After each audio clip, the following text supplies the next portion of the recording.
Pessoal, tudo bem? Então esse mapa aqui, ou melhor, esse vídeo, né, é para ensinar como montar um mapa utilizando dados do censo, né, de 2010 do IBGE ou de outros anos, né, de 2007 e 2000, se eu não me engano, e conseguir analisar, né, a área urbana que você deseja a partir de dados de densidade, né, características da população, renda, todas as informações que são obtidas no censo do próprio IBGE. Então, apesar dele estar um pouco defasado, né, porque é de 2010 o último que a gente teve, e o de 2020 provavelmente foi cancelado, talvez para 2021, a gente consegue ter uma base, né, pelo menos para a gente trabalhar. Então, estou assumindo aqui nesse vídeo que a gente já tem os dados, né, os arquivos obtidos do IBGE e os arquivos já adequados para a gente trabalhar. Então, no próximo vídeo, eu ensino onde retirar esses dados, né, e como fazer uma organização deles para a gente poder trabalhar da melhor maneira. Tá? Então, abri aqui meu projeto novo, coloquei uma camada aqui do Google, né, de satélite, só para eu ter uma referência, e eu vou fazer a minha análise, né, o meu mapa aqui para essa cidade, que é a cidade de Indaiatuba, no estado de São Paulo. Então, dentro do IBGE, né, a gente consegue retirar as camadas, né, vetoriais dos setores censitários, né, que são esses aqui, e o limite municipal da cidade em questão que a gente quer trabalhar. Então, esses arquivos, né, de certa maneira, eles já foram limpos, porque quando a gente baixa eles do IBGE, normalmente eles vêm junto com outras cidades, né? Para o arquivo não ficar muito pesado do Brasil inteiro, o IBGE divide ele no estado e divide também em algumas regiões menores. Então, esse arquivo aqui ele já está limpo. Primeiro eu vou trazer o meu limite, né, municipal da cidade que eu estou utilizando para o QGIS. Beleza, está localizado aqui. E vou trazer também os meus setores censitários aqui para o meu mapa. Então, beleza. Dá para ver que em Indaiatuba, né, esse aqui é o limite do município, e os setores são subdivisões da cidade, né, que tem alguma relação com o número da população, né? Então existem algumas estimativas de cada área, né, em termos de população, e é assim que é feita essa subdivisão. Por isso que você tem setores que são menores nas áreas mais centrais da cidade, porque concentra mais população, mais pessoas, e setores maiores, né, nas áreas rurais ou nas áreas ainda em processo de urbanização, porque, né, essas áreas possuem menos habitantes. Então, tem os meus setores aqui, e aí eu vou abrir aqui a tabela dele. Então, vamos ver que essa camada vetorial, né, tem uma série de informações, e a mais importante para a gente é essa coluna aqui, que é o geocode, né, que é o número, que é o código do meu setor censitário. Então, quando eu seleciono, né, ele, esse aqui é o código desse polígono que representa o setor censitário do IBGE. E por que é importante isso? Porque os dados do censo, eles não vêm junto com essa camada, né?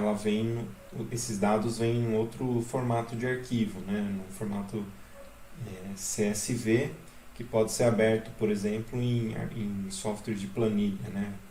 Excel ou o próprio do LibreOffice, né? Que pode ser utilizado. Então esse número é importante porque na minha planilha dos dados eu vou ter o mesmo número, e esse número vai estar associado, né, junto com os valores lá do IBGE. Então, só para dar um exemplo,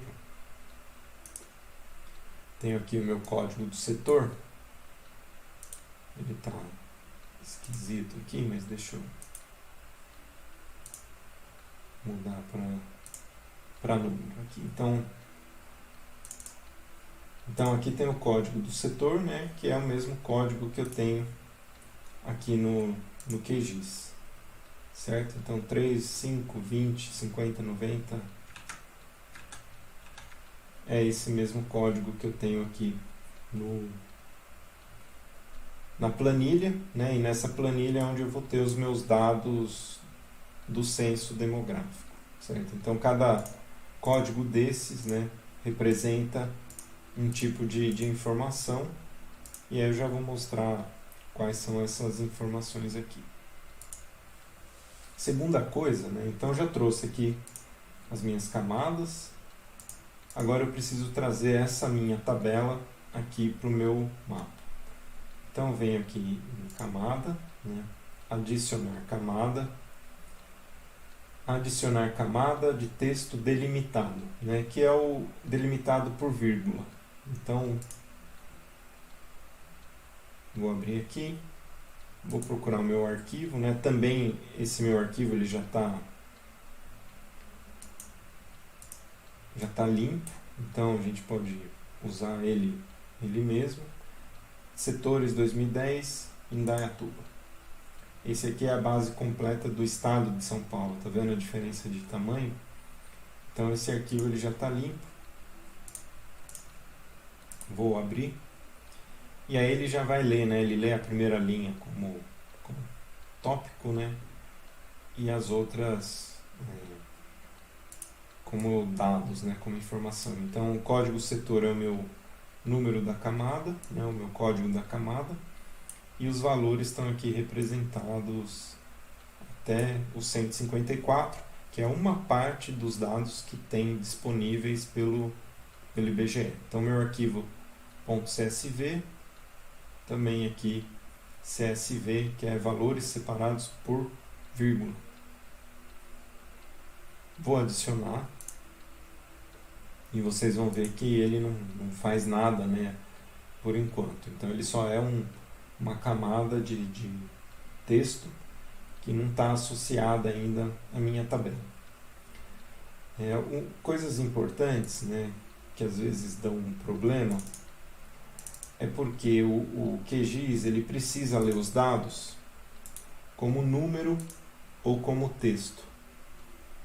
Então, por exemplo, né, quando eu tenho aqui um texto, ele vai entender que isso é um texto, então ele não vai atribuir nenhum valor numérico para isso. E a mesma coisa com os números. Quando eu tenho um número, a minha intenção é que ele leia isso como número, mas às vezes pode ser que ele leia como texto. Para isso não acontecer, eu preciso ter, junto com o meu arquivo do CSV, eu preciso ter um outro arquivo que se chama CSVT, né, que nele tem informações relacionadas ao que cada coluna representa.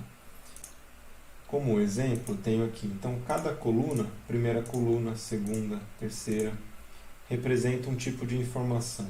Na primeira é texto, segunda é texto, e aí quando eu chego aqui na minha coluna T, eu já tenho números inteiros, né? Poderia ser decimal, etc., mas todos aqui estão ajustados como inteiros. E aí quando ele lê essa minha tabela, automaticamente ele já pega, né, a informação da coluna T e atribui o valor de numérico, né, de valores inteiros para essa coluna e as outras todas como texto. Então, esses dois arquivos eles precisam estar sempre juntos, né? Um chama CSV e o outro chama CSVT. Certo? Então, voltando aqui, né, quando eu tenho a minha camada da tabela, eu posso associar ela a essa minha camada vetorial. E como eu faço isso? Bom, clico com o direito, venho aqui em propriedades,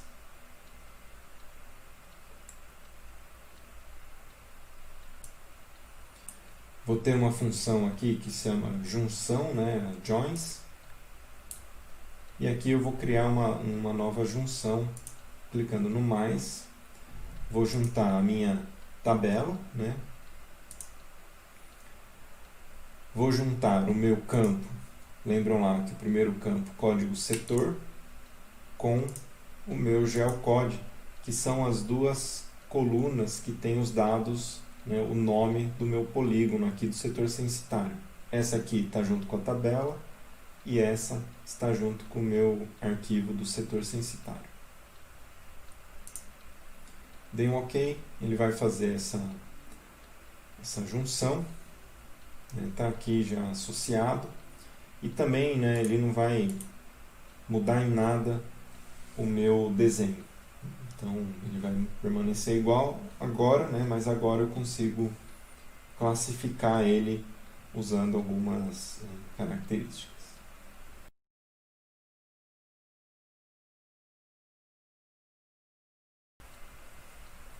Voltando aqui, para eu fazer essa minha caracterização, né, do meu mapa, eu vou aqui em propriedades e agora, né, eu tenho aqui a minha camada que foi anexada, né, a minha tabela. Venho aqui em simbologia e aqui eu posso categorizar, né, ou usar aquele processo de graduação dentro do meu mapa. Para o caso desses dados, né, eles são dados graduais, né, porque eu não estou trabalhando com categorias. Categorias seriam se eu tivesse, por exemplo, uso, né, uso comercial, residencial, industrial. A graduação são valores, né, que podem variar desde 0 até infinito. Então eu vou fazer uma classificação graduada usando como parâmetro, né, a minha coluna V001. E o que é essa minha coluna V001 significa? Aqui na documentação do IBGE, né, que vocês também conseguem baixar do IBGE, ele mostra, né, o que cada coluna significa. Então aqui, ó, ele está representando o número de domicílios particulares e coletivos, né, na região específica. Então, V001.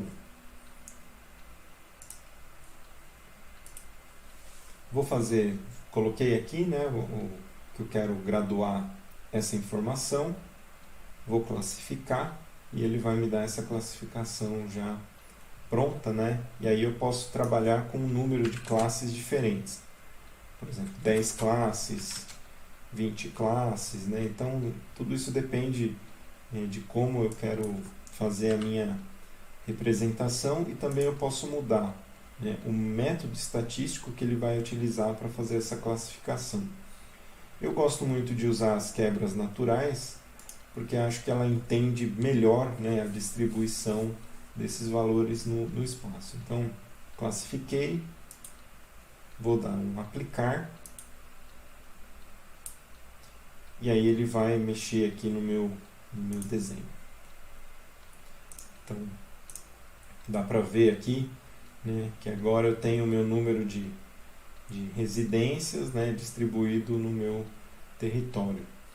Os valores que estão em laranja ou branco, né, provavelmente é porque ele não tem as informações suficientes, né? Ou melhor, os valores que estão em laranja é porque está faltando informação.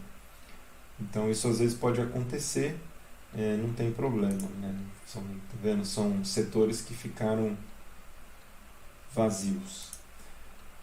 Então isso eu consigo fazer para todos os valores, né, da minha tabela. Por exemplo, população. Então, população aqui.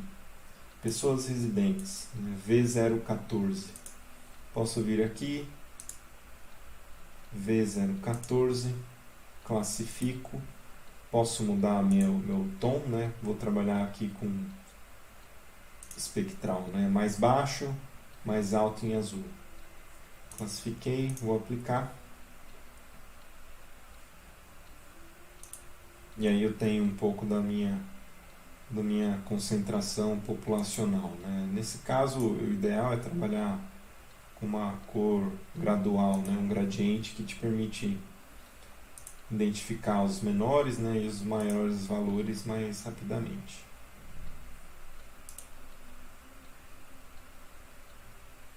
Aqui, certo? Então aqui eu consigo ler a minha distribuição, né? O meu número de pessoas residentes em cada um desses setores censitários. Só que isso não é uma informação muito rica, né? Porque como cada setor muda de tamanho, eu não consigo muito bem entender a densidade, né, desses setores. E aí mas aí, né, eu consigo incluir esse cálculo também aqui no QGIS. Então eu volto no mesmo lugar, abro aqui minha função. Tenho aqui setores 2010, né, que é o código da tabela que eu vou usar. E aí eu vou dividir esse valor pela área, né, que é a área de cada um dos setores censitários que ele está lendo, né, que ele está considerando. Vou dar um OK, vou colocar para classificar, e aí ele vai dar um valor bem baixo aqui, porque eu esqueci de mudar o meu formato de áreas, mas não tem problema. Classifiquei, vou aplicar, e dei um OK. Então aqui, agora sim, eu consigo ter uma ideia, né, da concentração populacional no meu território. Essas áreas aqui são mais densas, né, e essas outras áreas são menos densas. Então, vou mostrar agora como que eu posso mudar o formato da área para ter, né, o valor exato. Então, a gente vai usar como unidade de medida o hectare. Bom, então, para eu mudar as unidades do meu projeto, eu vim aqui em Projeto, Propriedades, bem simples, né? Unidades para medida de área, eu vou colocar em hectares. E vou manter a medida de distância para metro, né? Mas se você estiver trabalhando com áreas maiores, né, você pode usar quilômetros também, mas aqui no meu caso não tem tanta diferença, então eu vou manter assim. Aplico e repito o meu processo de classificação para ele atualizar essas medidas. Então eu vou classificar novamente, e aí vocês viram que ele muda o valor agora para a densidade, né, de população por hectare, ou seja, 168 habitantes por hectare, e aí esses valores ter essa variação. Se eu aplicar, ele não vai mexer no meu desenho, né, porque a distribuição é a mesma. Bom, então é isso. Para gerar esses mapas é só usar esses dados do IBGE e dá para fazer bastante coisa, beleza?